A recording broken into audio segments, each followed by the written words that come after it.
right, welcome to the Prospect Podcast on a lovely Friday. I'm Coach Schumann. I'm here with Coach D as always, and we have a fantastic guest today. We're going to talk with the head coach of Dayton High School, Coach Iannacone. We're excited to talk to him, talk some football today, and dive into some a little bit of small school football stuff. Coach is really taking over the program and been able to build the program up. I believe there's six. You guys were 6-2 last year, was it? 7-2. 7-2, 7-2, 7-2, 7-2 last year. And has really each year gotten better and better as a team since taking over and rebuilding that program. So it's great to talk to him today. So welcome to the podcast, Coach. Yo, thank you very much for having me. It's great to have you on. We're going to dive into some small school football today. Talk to me and tell us about your journey in the game of football and kind of your journey up until this point from time you're playing. I think you played at did you play at New Providence or New Providence, yeah, played New Providence High School. So that's what I thought. Oh, yeah, yep. so I was a soccer kid growing up. Obviously I was a little bit of a bigger kid, so we never had a league that would allow me to play until about fourth grade. Yeah. So my dad, we always watch the Giants on Sunday. I'm like, those helmets are sick. I want to try this out.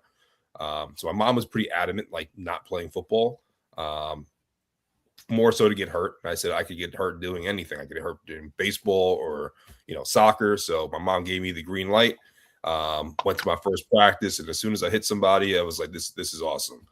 So played all youth throughout New Providence, was able to go into high school. I played for the great Frank Patone. My high school experience was definitely great. I played for Coach Beto. I got to sit on varsity for a few games freshman year. Started as a sophomore. We wound up winning a state title, which is great. But then that was when he retired. So I went through 3 head coaches at the varsity level in high school. So that was a little crazy. I think also unheard of at New Providence, right? Yeah. So I played, Coach Catano took over. Until we found the right person. And then my senior year, Joe Carollo came over from Verona. He installed a 4-4 defense for us, something we haven't done ever. It allowed us to play fast. He did a great job. And, every year my confidence just kept going up. I think after my sophomore year, I looked at my dad. I was like, I think I want to try this in college. So he was like, all right, let's try to do what we can. Went to camps. Wound up getting a nice little offer from Pace University, small Division II school. Committed there, played all 4 years. My freshman year, our coach did get relieved of his duties, and then we had to find a new coach. And thankfully, Andy Rondo was the candidate, and pretty much everything I do is like a shadow of him. Like the way I know how to build a program is. Was it Greg Lasardi before him? No, it was Chris Dapolito. Okay. Yeah, so Lasardi was before that. Yeah. Okay. So Dap was there. Big recruiting class. Once he left, a few guys left, and Rondo came in, and pretty much it was like a shock to the system that we needed. I call it the God Squad of coaches. All those guys that he brought in that first semester. Darnell Stapleton, I think, is with the Commanders now. Oh yeah. Corey Heatherman, he's in my eyes, one of the GOATs right now. DC at Miami, we played for him. Yep. It's funny because when they played the national title game, my brother's like, yeah, I've seen this defense be played, just not at the level they're playing on television. So no doubt. It's a good little joke for us. But all those guys, allowed me to learn the game at a deeper level. Played for 4 years. I wasn't a starter. I was in the 2 deep consistently as a long snapper. So that was my main contribution. But just being around practice, learning the game, learning how to build a program, how to build a practice, an efficient practice.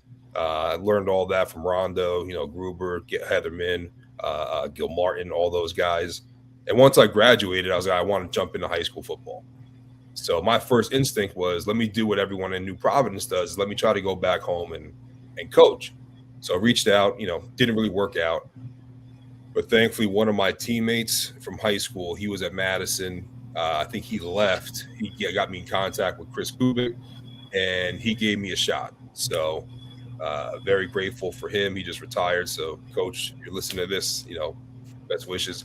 But yeah, he gave me an opportunity to work with the D line, help him out with the O line. So 2 years there, did some good things, coaching really good players, earned some confidence as a coach, which was huge.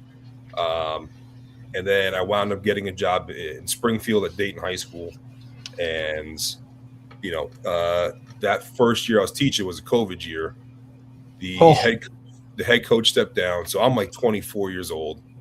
Everyone's like, throw your hat in the ring. I was like, all right, like let me see if this can work.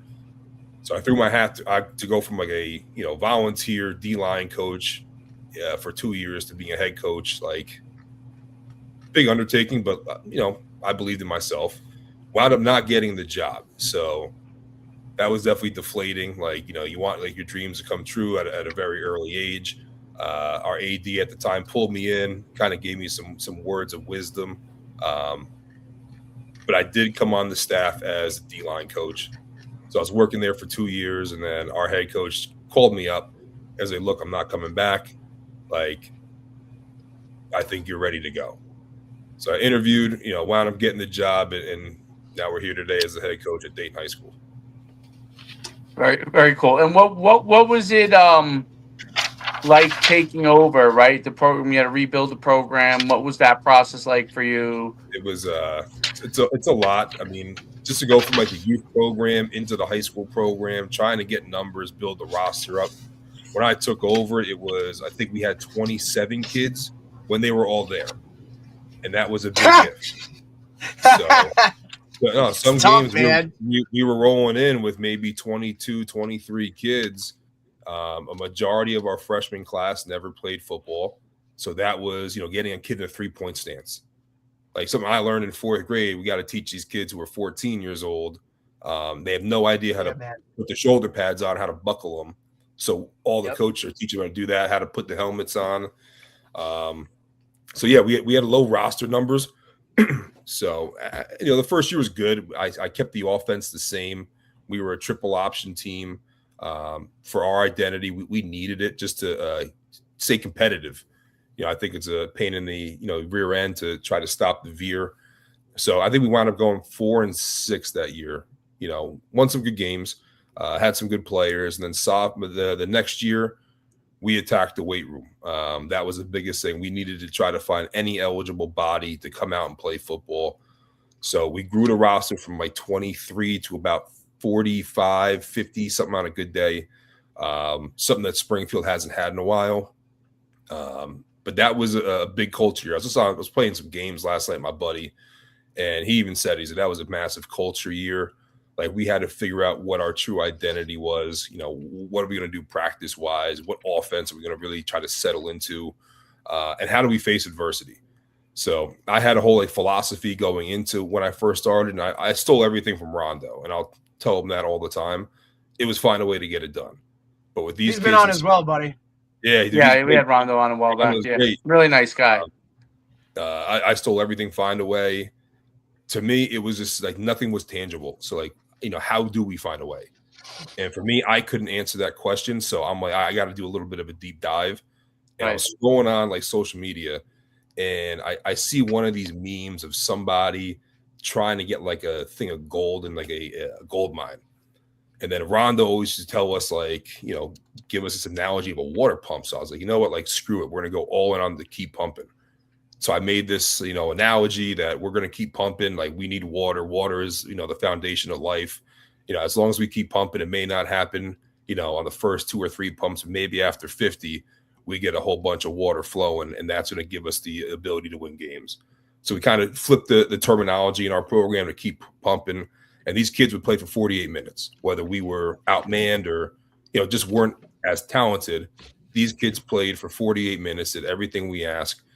We wound up going 3-7. So then leads to the next year, have a good, really, really good quarterback. This kid, John DeSarno, he was a Super 100 kid, inexperienced offensive line. We have, first year receivers. And then we go 4-5. So leads us to this year, all these, and in our staff's mind, like all these rising seniors this past season, we're the only brand that they know. Like, we're the only way of Dayton football. Like, no one knows the past with the coaching carousel and, some of the issues that happen. They just know the stability that we have now. And my God, they bought in from the weight room from their freshman year, and it showed this year. 7-2, best record in 15 years since Coach George, like the great Joe George. So we think we're on the uprise, and next year we think we're going to be even better. No doubt. What were some of was there cultural things that you had to do? Were there tactics that you had to use? Like, what were some of the intricacies of what you did to help, start to turn the program around? And it is a long-term process. I mean, that's, one of the things that's really important is that it is but talk about that. So a lot of it, the culture in Springfield, every place is unique. We had to really attack the buy-in, not just from the players, but the parents. A lot of these parents, some think it's like a recreational sport. Like, no, we're here to win. So in our parent meeting, this is what we're going to do. This is how we're going to do it. And we need you guys just as much as we need the kids. The weight room culture standpoint is huge. Every time we're in the weight room, I tell these kids, if you can't do a chin up in your last set, how can we trust you to, block somebody, like down block someone on fourth and goal, going into the end zone, like to win a game. Ironically, that's actually how we lost our, conference championship. But, just like small things like that, accountability, trust in one another. That was a big building block. I put in our little stream in the school every day. Weight room's not mandatory, but neither is playing time. I mean, every other sports season, Coach I, playing time isn't mandatory. I'm like, absolutely. Like, buy into the weight room, buy into the summer. Like, a lot of these kids, they like to vacation, not just in the summer, but during the season too. No doubt. I tell the parents, hey, look, if you want to be committed to football, you think your kid has a shot, you have to be here. Yeah. Like, when we started on August 10th, that's when we roll. Crazy. Yeah, man. And then I parents email me throughout the winter, hey, when's a blackout week? When's the first day of practice? Like, right. Because now they're aware of it. Now they're paying attention to it. Right. It's you have to set that tone. It's crazy you bring that up, right? Because we talk about this all the time on here that, like, all of us are dealing with the same issues, but they're not the same, but they're the same. Right. I mean, you're talking, this season for us, like, it's been one of these things, like, it's just, like, you talk about the vacation during the season. Like, I had a starter, like, come up to me in the middle of the season, like, after game 4 of, like, hey, coach, like, I'm going to miss next week. I'm going on a cruise. Like, what? You know what I mean? Like, it's how do you, like, to us that grew up in those towns where this is all that mattered and sports were a certain way, especially football, right? Like, that was so foreign. And that's just so, to me, like, Looney Tunes of, like, I can't believe that parent would even do that. And this isn't a kid that was, like, happy to be going, right? But what is he supposed to do? How is he supposed to handle that? So to create that buy-in, it's so key that you have to do that. You have to have those meetings with the parents and talk about their role throughout the process. And it's not just yelling from the stands how much we suck, right? Or those types of things. It's being supportive in so many facets, in season, off season, all of those things. Because if that buy-in's not there, like, you're really fighting an uphill battle right from the jump. Yeah. So, and just even going on with the culture stuff, we always have team discussions on climate versus culture. And the climate is like the day-to-day stuff, like whether the weather is nice, what are we wearing? So, like, one of the big, climate things that I did just to get the numbers was we changed up our entire uniform. All these kids wanted to rock all black. So I'm like, you know what? Let's jump into it. If you guys want it, let's see how many kids we can get out. So we went in with Riddell. We customized everything. I think we got the coolest uniforms in the state. And that's just my opinion. But we got the all black unis. We have the custom Dayton script. That brought a lot of kids out, but that's not a culture thing. That's not who we are. That's not what we're deeply rooted in. I tell our kids our culture is pretty much we're going to play 48 minutes. We're going to have a necktie mentality, and we're always going to keep pumping. And we do preach, Coach Shiano's family. If I ask any of my kids what his family stand for, they'll be able to regurgitate it. Like we have a new science teacher I'm working with, and he was like, what's the culture of this classroom? Some of these kids didn't really understand the question. So he's like, all right, football kids, what's like the culture of, football? One of the kids just like stood up, started just regurgitated family necktie mentality and keep pumping. That's how I knew, like, all right, we're on to something. Like, and we jam it down their throats every single day. Like whether I'm at a baseball game watching it, they're not having to say, hey, just keep pumping. Or basketball, keep pumping. Like you got to have a family environment. Forget about me, I love you. And we define everything. So attacking the culture has definitely been a huge thing at Dayton. And it's an everyday thing, not just football. We have a new AD. He's trying to really build this culture up for athletics. He's doing a fantastic job. A lot of the right pieces, puzzle pieces are in place now. I think we're all on the same page. And, I'll steal another thing from Schiano. We're all vertically aligned, which is huge. If everybody's pulling in the same direction, you're in great shape, and that's obviously going to lead to really good success. What did you change that created? You talked about early on that some parents are missing, their kids are missing for vacations, and you had to talk to the parents, getting everybody on the right page. What were some of the daily consistent things that you got kind of had to drive home with everybody to make sure that they understood where kind of the ship was going? A lot of it was just like the inconsistent practice. Like in our program, practice is everything. I don't care about the games. I mean, I do. Right. But, practice to me, like there's nothing better than going out on a when you're Tuesday. Building, we used to say the games get in the way, when you're building. No doubt. Like because of the process is really more important. 100%. Everyone says it. I hate being on the process, but like it's the truth. It's just the truth. And our program practice is everything. So the inconsistent practice, one, if you're not there, I just can't put you in. And secondly, it's just not safe. If you're not at a Tuesday or Wednesday practice, you only come for a walkthrough, or I call it a work through. I hate saying walk because we don't walk on the field. It's not safe for you to play. And, now we have the numbers. Some kid is going to jump your child on the depth chart, and who knows what's going to happen. Like we've had examples of that. Parents weren't happy. It's just, it is what it is. Kids have to learn how to deal with it. But, just the inconsistent practice, you want to play, and our practices are a little different. Right. We only practice, even with pre-practice, we're probably out there for an hour and a half. But that hour and a half is constant mayhem. When I first got there, we put the music on. We have the sirens going for each period. Some of the people on like Saturday morning, for example, in the off season, they're like, you can't be doing this. I'm like, call the cops, because they're all in with us. And I say it's just a party. Like we have a party on the turf right after school. The kids love it. It's fast, furious. And that's, I think, getting them to buy into it. The parents see that, one, they're having fun and they're engaged. Mm-hmm. It's not like let's stand around and like the younger kids are tackling dummies. It just makes a better approach for our whole program.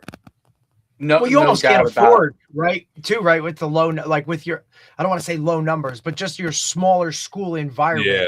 Like every one of those kids has to be involved in whether you want them to or by default. You know what I mean? Like you need everybody on that roster to play. Every eligible body has to be ready to go. A little bit more of a role of, whereas, some of these guys at some of these bigger schools, they have the time to work a sophomore in here or there, or, but for the most part, your best sophomore, buddy, he's never leaving the field. You know what I mean? Like we're not talking about 2 platoon in here of guys, it's really one of those things. I think a lot of guys really don't understand that or grasp that. And look, Coach Schumann went to Saddlebrook Group 1. I went to Butler Group 1. Like, we've been in the Group 1 smaller world, and I think it trickles into Group 2 as well, just because your guys are kind of right on that border of like fluctuating, right? Like back and forth or whatever that is. It's happened. It can happen.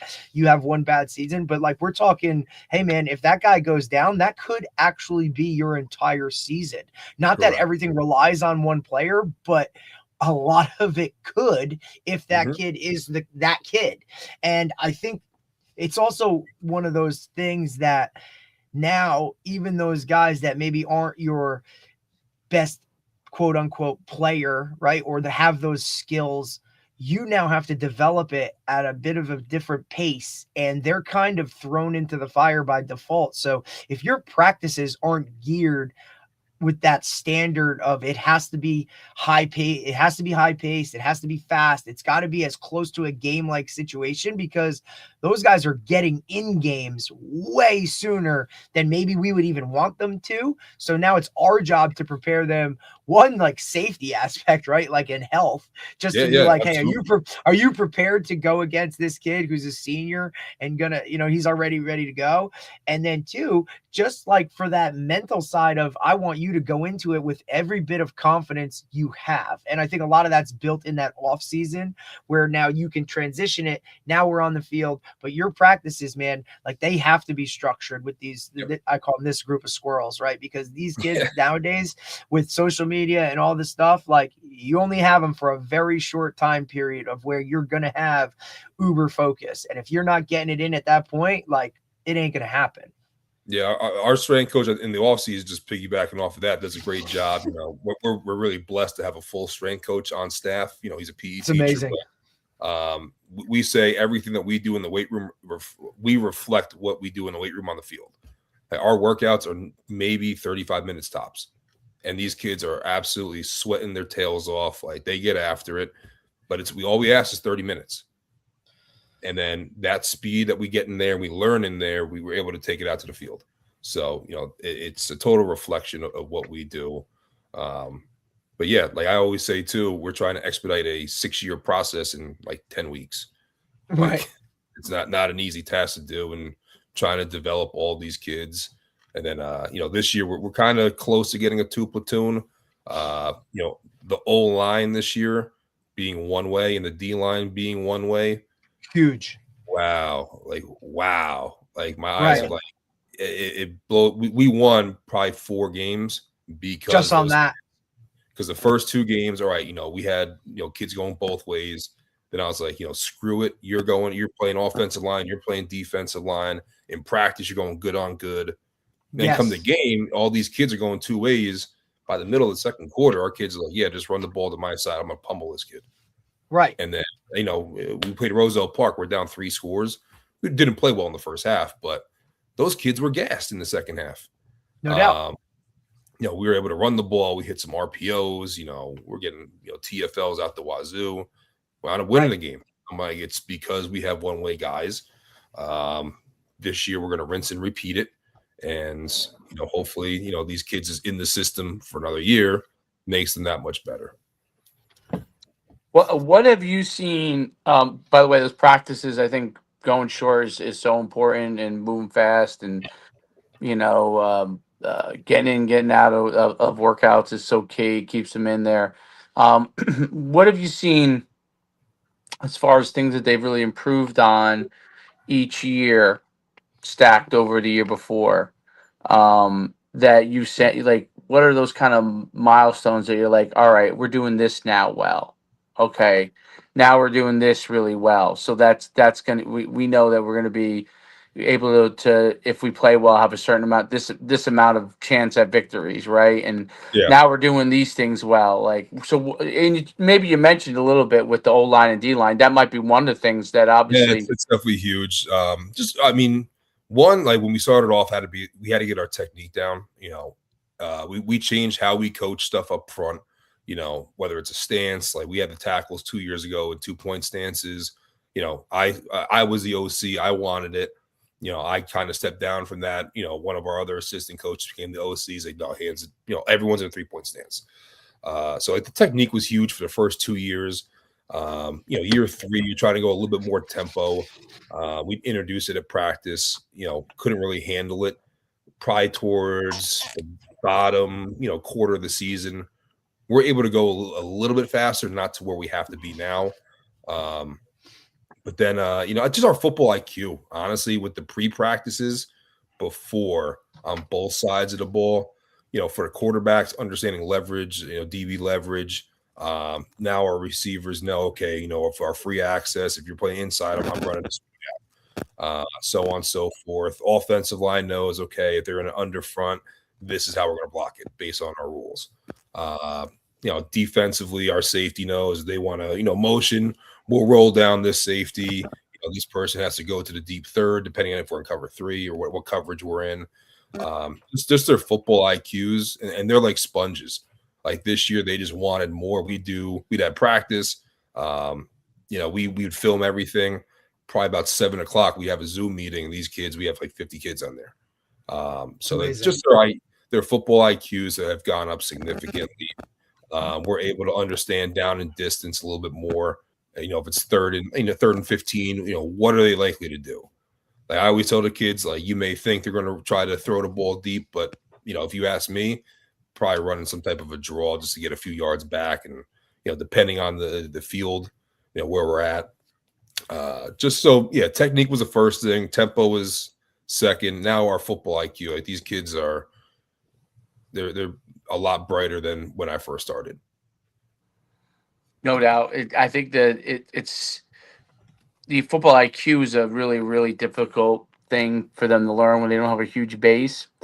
And but when they start to get that and understanding, you really get to a certain point that really is, you can improve really quickly. And one of the other things is that the one good thing about them not having great football IQ coming into you is they're clean slate. So 100% hit the nail on the head. They're a mold to clay. Yeah, like once you realize that, and they're gonna. When I was back at Powell Park, that was a program that was really bad when I took it over, and we ended up turning it around. And it was really it used to be a funny thing. We used to say that, like, I don't know how our kids will do in college because the only system they know is this system, and our verbiage was different, and the way we labeled things was different.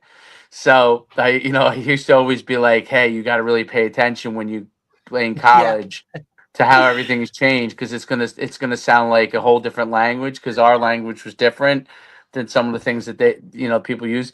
But it was great because you didn't have to worry. There wasn't all these different translations going on in their head. Oh, no doubt. No, they're not translating anything to figure out what you're saying. They're just doing what you tell them. I felt the same way at Butler, Dave. Yeah. Felt the same way at Butler. You know what I mean? Like, because that was a system that we had run since 6th grade. You know what I'm saying? Right. Like, so you got to college, and I always tell you the story. Like, I got to college and they're like, get in a huddle. And I'm like, what is get in a huddle? Like, I've never been in a huddle because I only knew one way or one offense or one way to do things, Right. So it definitely is 100% a benefit to it. You know what I mean? And in terms of how much, and it kind of leads me into my next part or my next question, Dick, of like, how involved in the youth program are you? Like, do you get down there? Do you I know it's a different, area and whatnot, but do you get down there? Are they on page with what you're doing now? Is that the next phase moving forward to get more involved with the youth programs in order to make sure when those guys get in, like, they're Dayton football players? Yeah, so I work really closely with our youth rep, Bill Courtier. Me and our offensive coordinator, we actually coached the 8th grade team 2 years ago. Oh, so, wow, it's amazing. We're in it. We are in it with these guys. Going back to like the culture of Springfield, a lot of these kids start specializing in sports very young, particularly baseball and basketball. A lot of people are hesitant to send their kid for football because they see like the stigma, all right, concussions or getting hurt. I get it. I'm not a parent yet, but I get where they're coming from. We try. You got time, buddy. You got time. We got like some town council meetings or whatever we want to call them. And we'll try to bring people in and just explain the game. I'll give them like a physics sense of it, just from like a sheer force output. There's no time to safer time to play football than when you're younger. But this past year we tried to get a few teams in for Springfield. Unfortunately, we just didn't have the numbers. So our kids go to Kenilworth, which is, at least they're playing. Obviously, you want them in your Springfield blue and orange colors. Now that would be David Brearley High School. Yes, yeah. So that would fall under Brearley. I mean, it's totally separate from the high school, but right. And then when I first got there, with the youth, there was some politicking and not good politicking. So we had to disassociate. I got rid of everybody. I was like, this guy has to go. This guy has to go. This guy has to go. To the point where we had nobody else except for me, a few of the guys. That's why you did it. That's why you ended up doing it. A few of the guys that played for us. So like, our big plan last year was all the guys who are graduating college, like they may have a job, they may not. Your opportunity to get some type of experience working with people, come volunteer your time, coach, youth football. So we had about 8 dudes ready to go. And it just kind of, the rug was kind of swept from underneath our feet, and our kids went to Kenilworth. That's probably going to be the same scenario this year. Me and the guy, Bill, and our offensive coordinator, we're really working on how to strategically bring this thing back, whether it's through full tackle. My personal opinion, I think the flag football route is the way to go for our town. So I threw out, grades, because for the Suburban Youth League, we need 3 levels of tackle. So ideally, we want 6, 7, and 8, all independent teams. No one mix and match. We don't want a 6-7 team. We don't want just a solo 8th grade team. So what we're kind of throwing out there and what we want to see is if we do grades 2 and 3, if they're just straight up flag football in town, let's see how many kids we can get. We'll do it on like a Sunday morning on one of the fields. No one's getting taken to the ground. Like, these kids can just have fun with each other. Once they get out of that stage, we get to grades 4 and 5. I threw out there, let's put the uppers on. So you have the helmet, you have the shoulder pads on. You're still learning how to bite the ball. You're still attacking the hip. There will be a little bit of contact, but we're not bringing anybody to the ground. So hopefully, these kids feel, okay, I'm getting hit, but this ain't all that bad. And then by the time then we retain all those kids yet again, then we have the full 6th, 7th, and 8th grade teams. There's our tackle program, and that's the feeder up to the high school. And then just going on with me and the guy Jay, when we did the 8th grade, we gave our playbook to the lower level coaches. Now, they laughed at it because some of our plays are McDonald's, our plays are Arby's, Taco Bell, Burger King. They're like, this is so juvenile. And I'm like, well, one, if it's easy for them to remember, like left and right, L and R. Second, it's just simple. I got it from, my buddy Luke McGinnis. He was great teaching me some of these, like word association. Then you go down to Monmouth and you see Gallo and Jimmy Robertson. They're shouting out, one word calls. I'm like, if they can do it, these kids can do it. But our younger coach at the lower level, they're like, oh, we want to run RPO. We want to run like, 420 buck sweep. I'm like, well, one, I don't know numbers in football. So that's not happening. If I can't understand it and you can't teach me, we have a problem. So that ultimately failed. They ran their own thing. Me and Jay did our thing at the high school. We had a lot of success, and that other group really didn't. I think they had like 7 first downs all year and didn't have any points on the board. And we were just playing video games. So yeah, that's it. So your system, you don't utilize numbers or anything like that, like as far as holes or anything. Yeah, I mean, I never utilized numbers ever. But it's never. Me neither, right? Because I can't do it. Like, well, guys get too rigid. You know what I'm saying? Because in the old days, everything was so like structured, but the negative was like if a guy saw an opportunity to break it outside, he would hesitate or break it back and I think that it's you're giving them like the aiming points are a much better way because I agree with that. And they can utilize their athleticism to learn how to find the space with the 100%. Aiming points. Yeah, buddy. And the good. And by the way, it also you find out who are good backs and who aren't too, because real quick, because you get those guys are going to find space where you may never even thought they would have found space. So I 100%, and I think that's one of the and obviously there are coaches that would argue against it on it's obviously a wing T thing, and but even in pin and pull stuff, like, not the wing T offense, but the pin and pull blocking scheme, you still have things that can spill, that Right. can, so they have to be able to adjust. So I think that's great. Talk about what your off season program is like. Do you have a lot of guys that play multiple sports? Is that something you have to? I'm assuming a Yeah, small school is yeah. So probably, we have to. talk about how that works for you guys. As much as I want these kids to play football all year round, I just think for their total athletic development, they have to go play something else. And we're not a school that has like 1,000 kids, 1,500 kids a pluck. I think right now our enrollment is like right over 600. So our best players have to go be the best players in other teams do. So usually right after, No doubt. like, this year we wrapped up a little bit before Thanksgiving. So I gave the kids off. We had a team meeting. I'm like, look, after, Thanksgiving, we are starting. Did a whole, presentation on what the expectations are. They've seen it. They know it. And then it comes up with like a Google, what do you call it? Like the form, what sport are you playing? So just so we know. Like, I'm not going to try to expect you to be in the weight room when you're in season. Like that program has their own in-season workouts, so on and so forth. So we have a running list of kids who are supposed to be in the weight room and who are at practice. So I think for this, like right now for the spring, we should have, I think it's like 16 kids that are not participating in grades 9 through 11 in a spring sport.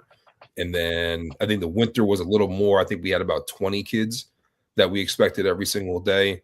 And some of these kids come every day. Some of these kids, you have some family obligations. I get it. As long as something's communicated, that's the biggest piece. We can work with it. Right. I know you have to babysit your sister, or you have to get her off the bus. Yeah. So I know mom's got to leave for work, but buddy, like, I don't want an email from mom. I don't want a no call, no show, right? Like, just let me know what it is, because look, even at the end of the day, it's mandatory, but it's not mandatory, right? And you don't want, have to go and, have that off, have that meeting with, the higher ups of why are you making this kid do this or whatever it is. But as long as it's communicated, because then you're coaching that accountability aspect of it, right? And, after a while, and I'm sure you're starting to see this, now it's not about you getting on them in the hallway when they miss the day, but it's their teammates that are getting on them in the hallway going, where were you, bro? Like, we were in there. Why aren't you in there? And that adds a whole different level of standard that's being created within the culture of the program itself. It's where you really start to see the whole thing start to take that turn when it's peer to peer. Yep, that's what we're getting now. We have 2 kids, 2 of our returning captains. They're the ones, hey, where the F were you? Yeah. And they will literally bring them in. They'll follow them into the weight room, make sure they do everything, especially the younger kids too, because they just don't know the way yet. Correct. Like our freshmen, they have to. It's I don't want to say it's a rude awakening, but it's definitely an awakening on how we do things. This current freshman group, they had us in 8th grade coaching. We all told them, hey, once you get to the high school level, we're not Mr. Nice Guy. We're not like kumbaya, have fun. Like we will have fun, but it's very strict. It's regulated. It's discipline. And now in the spring of their freshman year, they're starting to see it, and they're doing a fantastic job getting back into the weight room. But it's definitely due to our 2 captains. Like, they're the ones preaching it. Even guys who are, we have a baseball kid. If he sees someone walking to like the bodega right across from the school, get your ass to the weight room. Go to the weight room. And he'll make sure they go. Or he'll send me a text, whatever, like these guys are here. So we know where they're at if they're skipping. But yeah, the peer-to-peer stuff is outstanding now compared to what it was. Interesting. Is this Chaffee coach with you? Yeah, so I got Chaffee on this. Yeah, Chaff brings an element that it's nice. I mean, he's a high energy. We're a very young staff, right? So how many, Coach?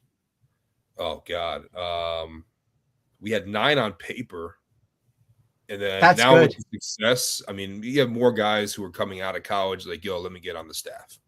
I'm like, Right. well, what would you want to do? Like, we need someone who's like a get back coach for the kids. We need someone who's going to do like the data for us, someone who's going to do the instant replay for us. There are roles, but yeah, we have a lot of people on staff, which is nice. Yeah, at your size to have that on paper, just in general, right? Like just nice. to have we 9 have guys on 2 paper. line coaches. We have 2 receiving coaches. Chaffee really doesn't even coach much of anything on offense. So he'll help out with, receiver drills. Our OC doesn't coach anything on defense. So he just worries about that. He runs a scout offense. Chaff runs a scout defense for us. Even in camp, like before we get into actually getting into what our opponent's going to be running, Chaff will just scream out, all right, let's go Bulldog. And the kids just know it. They go. We're able to teach them defense when we're emphasizing offense for the varsity. So that's the best part about it. 100%. When you can have that structure within practice itself, and it's one of the things that, like the head coach I work for now preached it. It's probably what got me on staff was because of how much, or how involved with the JV aspect of it, like that I wanted to be, because I don't think people realize like how much that day-to-day coaching of those sophomores or your juniors that aren't starting yet, like how much that development happens because you're coaching it. And it's kind of the opposite side of whatever, if it's a varsity defense emphasis, well, somebody who's running the scout team still has to be coaching those quote unquote younger guys really, really hard, but it's offense, right? Yep. So you have to have that dynamic, and that's not just holding up a scout card or looking at a go route, right? Just some of those things that it has to, because it's so hard, and that goes into the retention aspect of it. Yeah. Because sophomore year is difficult. If you're not playing, you're basically a tackling dummy for the most part for the varsity, and you're not even running, your stuff. You're running the opponent's stuff. So you have to freaking pay attention to those guys and make them feel like they're more than just, hey, we're getting on the bus on Monday for a JV game. Let me hold up a marker board and show you what we're going to do. Like they need to grasp it just as much with less maybe formal coaching. Right. Because just time, that's really what it is. Like, but you just have to invest that. And if you have guys that buy into that and understand their role is helping those JV guys develop, well, it just makes your job when they get to you on varsity that much easier. And then they want to be there. They want to be a part of it. The biggest jump, I think, is that, right? Like it's not freshman to sophomore, it's sophomore to starter or sophomore to varsity. 100%. And for your guys, they're getting probably some time on maybe specials or whatever, depending on how you structure it. That's how we do it, right? Like, hey, I know you're not starting varsity right now, but you keep working. And your goal is as a sophomore to get on a special team, and then get on a second one. Like, and by the end of the year, you should be a 4-teamer, right? Or maybe a 6-teamer special team guy ready to roll. And now guess what? That's going to earn you playing time. Hey, that guy just rolled an ankle. You got to go. Like you got to be prepared to get in there. But if you don't have that, and it's hard. I get it. It's really hard. A lot of schools, especially your level, group 2, group 1, they don't even have JV teams or they don't have freshman teams, right? So you're kind of thrown in there with the varsity. You're kind of that guy that's in the back. You have to find ways to implement and get those guys in there to a point where we've even done it. Like, so on a Wednesday, our freshmen and JV guys will do 10 plays offense, 10 plays defense live against each other, right? And the head coach comes down and we make it like something so that those guys feel like, oh shit, here we go, man. Like this is a real time. And believe me, those freshmen chomp at the bit, and those sophomores and juniors, they chomp at the bit for it. It is a highly competitive period within the day.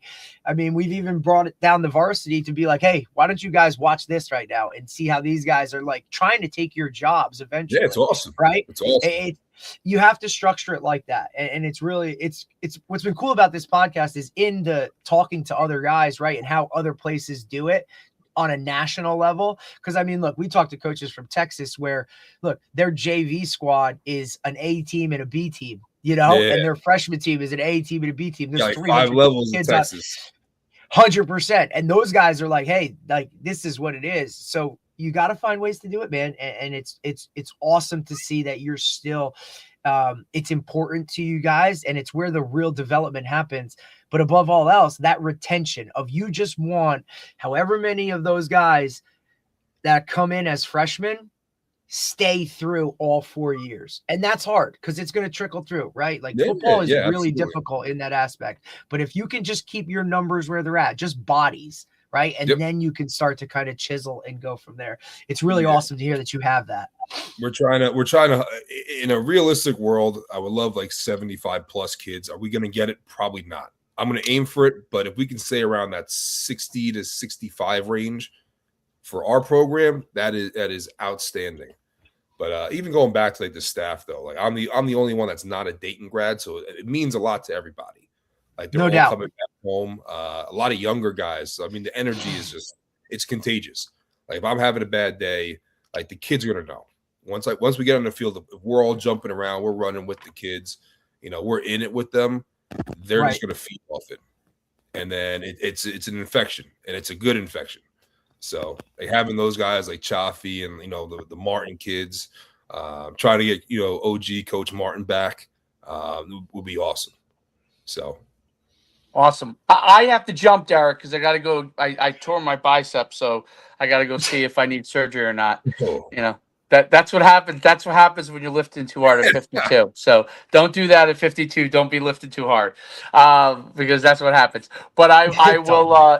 Great stuff, Coach. It's really great to meet you. Really awesome stuff. Absolutely. I appreciate you having me on, and getting to meet you too. Like this is it's a cool reflection piece too, having the questions being fired at and having to just think on the spur. But this is awesome. So. Awesome. Derek, you guys continue. It's great meeting you, Coach. I'll see you guys all right, Coach. soon. We'll touch base later. All right. Good luck, Coach. All right. Yeah, Nick, and I don't want to take too much more of your time because I know I can go all day with this stuff, man. Listen, I know, and that's what happens, right? Because it's funny though too, because you're in education, so we've been trying to get this together for a little while. Like I get it, it's a hard time window, but I mean on top of it, like here you are, buddy. You know what I mean? It's like wedding weekend for you, and you're doing a podcast about what you're passionate about. One of the questions I always ask guys, right, is like, obviously, I look at coaches and you always look at their background and kind of how they came up and all of those types of things. And, you've already referenced, your coach at Pace, and we've had him on, infectious dude, right? He's actually been on twice because he came on one time right after he stepped away from Pace. And then he came back on to talk some actual schematic special team stuff. But you played for a legend.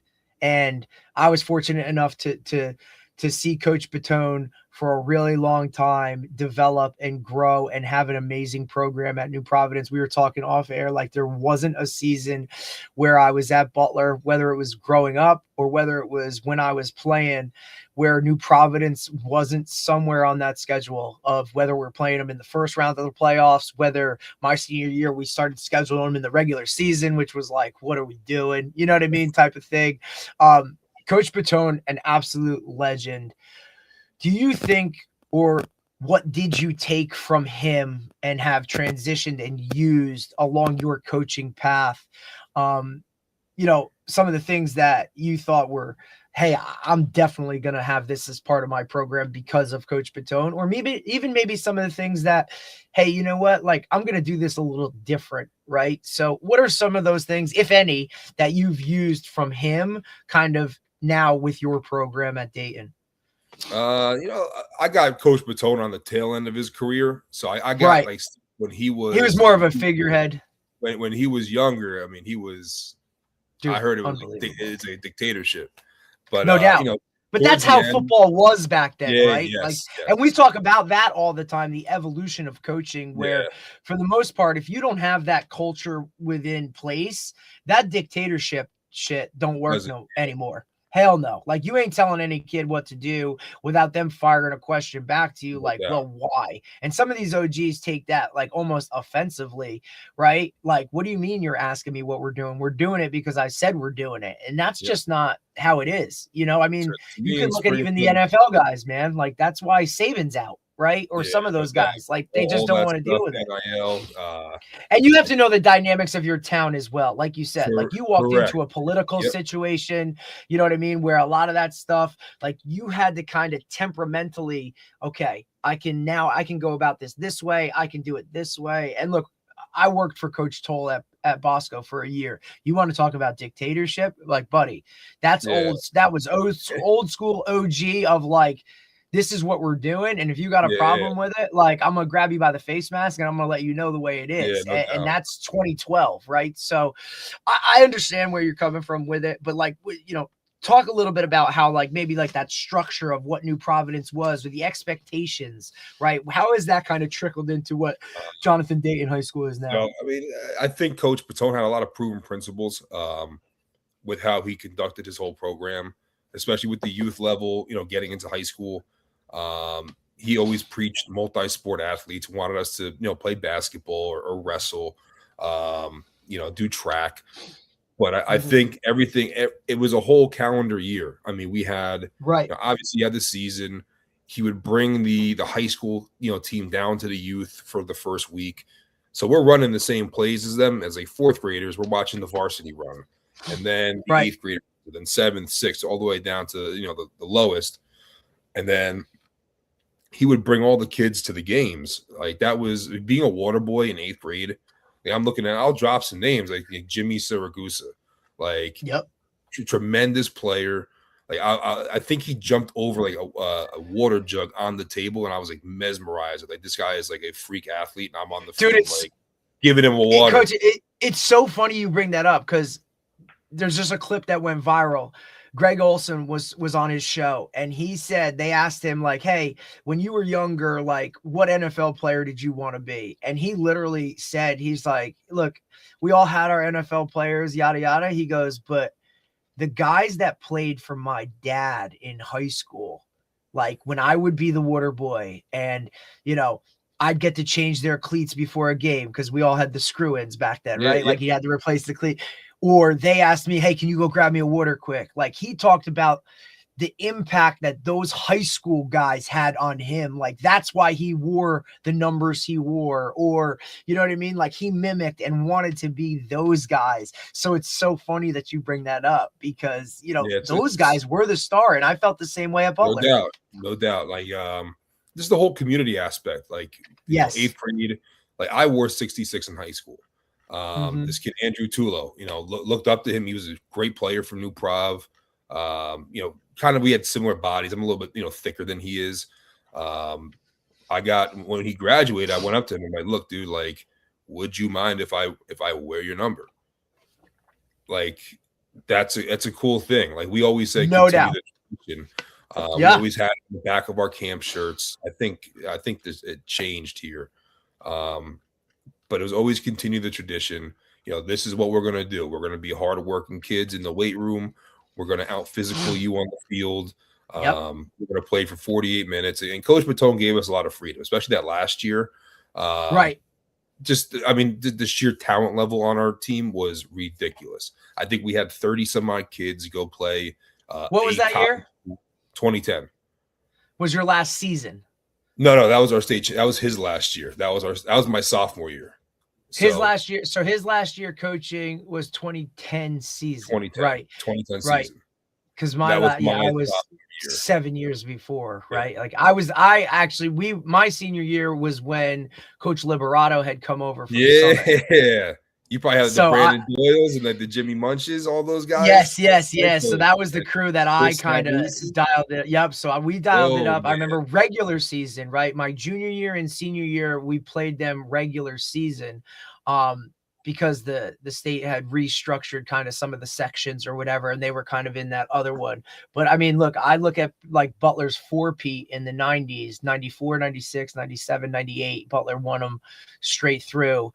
And like I said, if they weren't playing them, that's bad. That's when there was only 4 teams in the playoffs, right? So that's how old I am.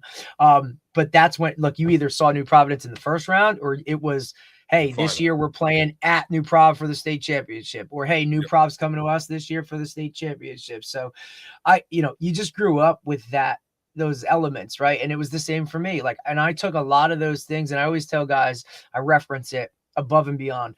I had really, really good coaches, not just, you know, off the field, but like the X's and O's and schematics of certain things too. Like all of those things from the time I was very young. I had really, really high level coaches. So I had a great example going into it. Now, they also set me up for failure because, you know, we won a lot of games, and it was like, hey, this is the norm. This is expected. Like, if you don't win a state title, like everything else is a disappointment.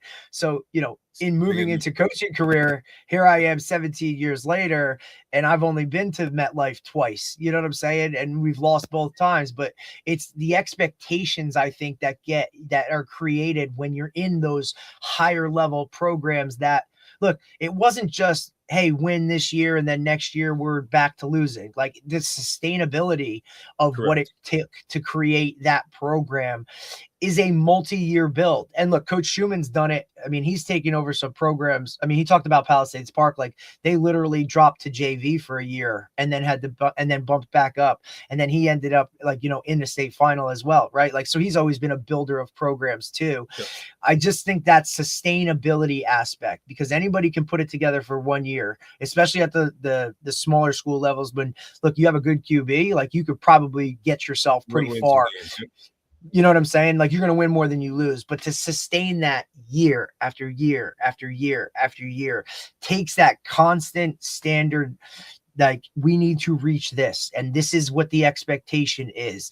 And it's not just, oh, we made the playoffs, great, right? Like, absolutely. Like, no, like, that's where that's the least.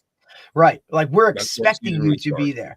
Right. And I'm sure that was a hard thing, you know, and I'm sure you're still working on it to get that mentality through to not only players, but parents, administrators, right? Like, they just don't understand the standard that's been set, and that has to continue, that consistency. And that you talked about vertical alignment. Like, it's one of the biggest things. It has to come from the top down, because when these kids get in the car, if their parents are telling them how much you suck, how much your coaches suck, or you should be doing this, or you should be doing that.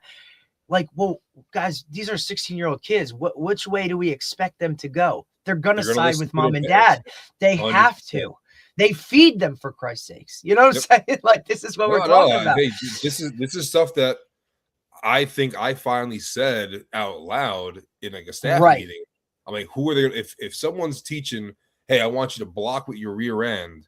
If a parent's saying that for, like, let's just say for, you know, craps and giggles, who are they going to listen to? Are they going to listen to your coach that you only have for about an hour or two on the field, no doubt, maybe after class, or the person that you've relied on your whole life?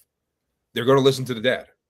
No doubt, bro. And I get it. Like, and it's also an investment in the kid too, right? Like, look, like, that's great. Like, I know how good, like, physically, like, you can run, you can jump, you can do all these other things, but buddy, if I don't know your name, you know what I mean? Or you only see me from August to December, and then you don't see me again until we do football shit again. Well, he's my coach. But if you see me in the winter in the weight room, and if you see me at your track meet, or I'm asking about how's your sister doing, or whatever that is, when these kids understand that you're invested in them, bro, more so than just how many tackles you can make or how many touchdowns you can do for me, like, that's when I think you really start to change things. Because when those kids realize, and they can be comfortable right around you, and I'm not talking comfort like everything's a screw off period, or it's whatever, or it's this or that. They're willing to 100%, like, coach, I'm just not with it right now. You know what I mean? This is going on. And look, if you're not doing your job, like, that's your job as the coach, is to get on that level with him. And you're not going to be able to do it with all, but someone on the staff should be able to do that. Right. Like, I take a lot of pride in being the coach, right, that knows all those guys' names, interacts with them every single day, whether it's just a, hey, what's up, what's going on? Like, it's why I always do special teams, bro, because I get to work with every position group, right? Otherwise, if I'm just the receiver coach, I'm not working with some of these guys. I don't know any of the linemen, right? So being the special teams guy and doing JV, Same thing. Like I get to see these guys at pretty much probably their lowest moment of their football careers. Yep. And then now I get to watch them build and grow and do all those things.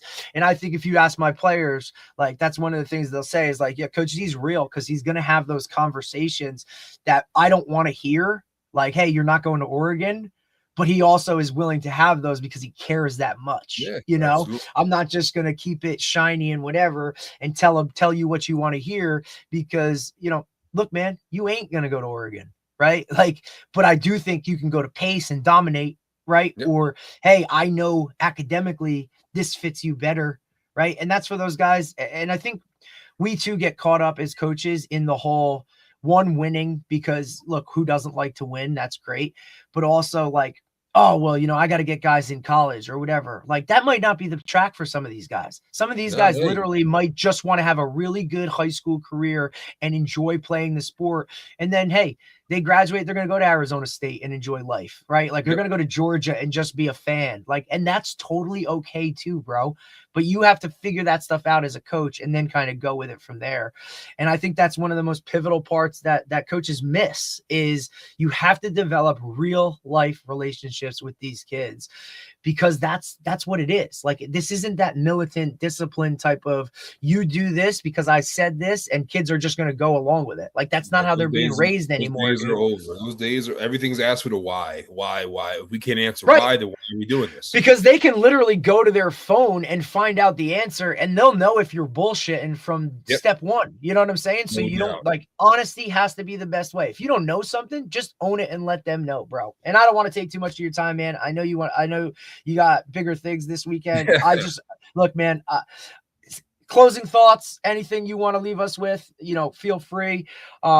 Dude, I'm excited to follow your path. I'm glad we could connect.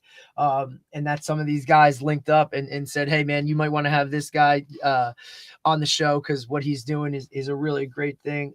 I do respect the fact that I think you have the best color scheme in the state. That Florida Gator color scheme is fire, bro. Get ready. We're just cooking up some more stuff. So I love it, dude. I love it. But jerseys, so.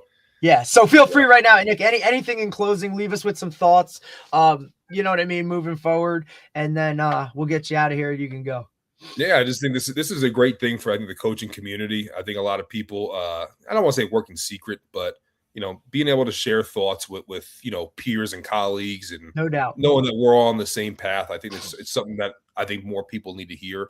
I just really appreciate you guys letting me come on here and share my thoughts and talk about our little program in Springfield because I think it's going to take off. Obviously, it's been a building. Had to be patient, but Springfield keeps on pumping, and these kids are coming and they're ready to go. So I appreciate it, man. Nah, man, I can't thank you enough. And like I said, we love talking to coaches like yourself, guys that are building something, that guys have a plan in place because again, this coaching network, like we're all dealing with it. It's just a matter of like, what issues are you dealing with? And this could be, you could fire off something here that somebody's never thought of before, or, hey, we're going to do this. Right. It's one of the things I love about doing this. I don't know if this was the intent when it started, but it's really kind of what it turned into because guys can go and they can watch this episode in 3 months and say, hey, oh shit, I can do that. Or this guy had a great plan. Like, let me do that because again, we're all dealing with the same shit, but we're not at the same time. You know what I mean? Like the high school coach in Wisconsin has much different issues than, the guy from Arizona that we talked to. You know what I'm saying? Like those things no doubt. But it all resonates because we all have the same thing in mind. Like we're all just trying to maximize the abilities of our student athletes on and off the field. And at the end of the day, look, we all want to win games and we all want to, make these guys great, players and whatnot. But if we're creating really good humans, right? Guys that are really good employees and husbands and fathers and all this other kind of shit, like we're winning on that end. You know what I'm saying? When you start getting invited to your players' weddings and, they're hitting you up 10 years after they freaking whatever. And it might have been the guy that you might have said something on a practice day and they, you have no idea how much it might resonate with some of these kids. You know what I'm saying? It's like, it's a different world. Doubt. So no doubt. I can't thank you enough, buddy. So, all right, dude, man, I appreciate it. Enjoy the weekend, man. Congratulations on getting married and having all those fun and things. And, Keep it PG this weekend, buddy. Yeah, I will. So I appreciate it. Thanks, Nick. We'll talk soon, buddy. If you need anything, Absolutely. please reach out. Let us know, man. Sounds good. I appreciate it. Take care, bro. All right, bye.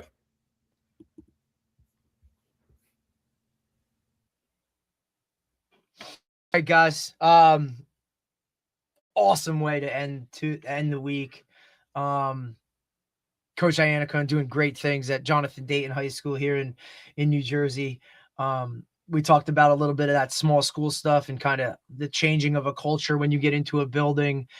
First time head coach, you know what I mean? Like some of the trials and tribulations that go along with it and whatnot. It's just really awesome to hear guys that kind of doing things a certain way and they're starting to see the process or the progress within their process moving forward. And you're talking about, building in numbers and all those kind of things and how now he has 2 senior leaders that are really taking hold of it, that peer-to-peer aspect within a program itself. And to me, that's what defines success is when those kids start policing each other, you're moving in the right direction. So Coach Iannacone's doing really good things. Looking forward to seeing where he takes that program this year and kind of continues to trend upward. So really good episode on a earlier Friday morning to kind of roll us into the weekend. And then next week, we have a couple different guests. We'll welcome back Dr. Dylan Martinez, who's going to be a monthly with us. And we'll talk about some strength and conditioning topics as well.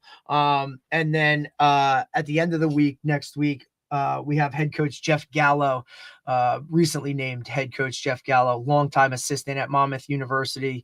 Now will take over for Coach Callahan, the only head coach in their program's history. We'll have him for a quick minute on Friday to kind of touch with him.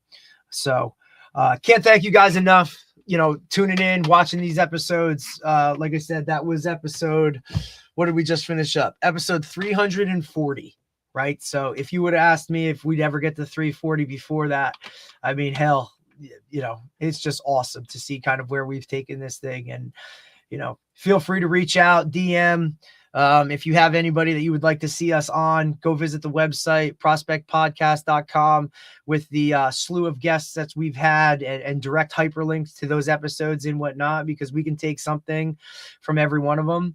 I think we do a really good job in the keeping it general for what we kind of do in terms of, topics and questions and whatnot. But feel free to reach out if you'd like to be a guest or you have somebody that you feel would be a good guest on.